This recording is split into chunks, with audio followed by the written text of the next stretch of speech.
Alrighty, it's a summary of March Book 1 by Josh Rodriguez, myself, Sean Gingrich, and Brandon Passion. Um, Summary of the book, pretty much we're going to wrap up the main points of this. Um, there was a violation of the First Amendment with their march. They claimed that the march was an awful, or the police claimed that the march was an unlawful assembly that was need to be stopped at once. However, that they were being they were being denied their right to freely assemble, which would cause a violation of Bill of Rights, and that's ultimately what this was about: them getting their rights taken away. And kind of ironic that this is happening. Lewis had a very strong connection with chickens and realized that when he was raising them on his family's farm, that if a chicken uh, didn't have the same amount of eggs as its surrounding chickens, there was a probability of there being a higher chance of bad eggs. So yeah, he was a very smart guy at a young age. Took school very seriously. He understood it.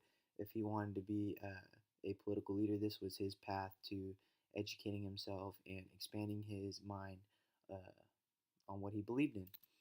Um, this event, he went to New York, or not New York, excuse me, the North, and realized that all blacks and whites were going to get school together. And in the South, it was completely different, where he grew up, and he wanted to bring that back to the South, those ideals, and fight for what he believed was right. This is him getting the presidential, this is him getting the highest award you can get as a civilian, being presented by President Obama.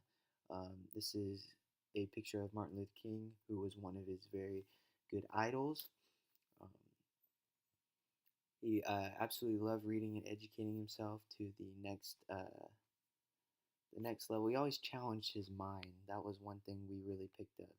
He was never satisfied with where he was at. Skip this. Skip this. He had sit-ins. The sit-ins were basically to educate black folks to not fight back when harassed, racially slurred, spit on,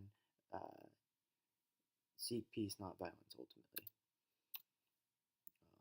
He was heavily involved with the civil rights, like I said earlier, and he was considered one of the Big Six who led a march to D.C., Washington, D.C., and he also received the Presidential Medal of Freedom, which is the highest honor you can get as a civilian. This is two famous pictures of the march where police halted them and started to apprehend the black folks on the march. And this is John Lewis on the very right, Martin Luther King in the middle, and fellow activists surrounding. Thank you for listening to the PowerPoint.